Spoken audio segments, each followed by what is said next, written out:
Hello everyone, this is part 2 of What If Naruto was sent on a mission and an accident happened, and I hope you guys enjoy this video and to like, to subscribe, to share, and check out the playlist, to see more comment down below. Now let's start the intro. They call me a god. They call me a god.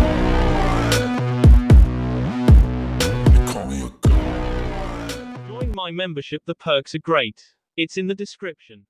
Naruto-kun. What? Quote. It's the middle of the night. You can't seriously think that a store would be willing to sell two strangers anything. There was a pout and much narrowing of eyes. We can always try buying in the morning, right? Fine. The blonde Junin turned on his heels and stomped back to the house, followed by a very pretty except rather pale black-haired woman in an equally black kimono. Naruto went back inside, but Orochimaru took a moment to examine the house with his golden eyes. It was rather big and imposing upon first sight outside, but the appeal and sense of grandeur was immediately lowered once you noticed the peeling paint, holes in the door, and creaky hinges that was enough to make anyone deaf. And the inside was worse than the outside. There was nothing in the house. Dust was an inch thick in most areas, cupboards stood empty and full of spiders, no TV, no radio, and no refrigerator. Some house, eh? Orochimaru shook his head and made his way back into the house. Jiraiya and Naruto were arguing. There's no room. What do you mean there's no room?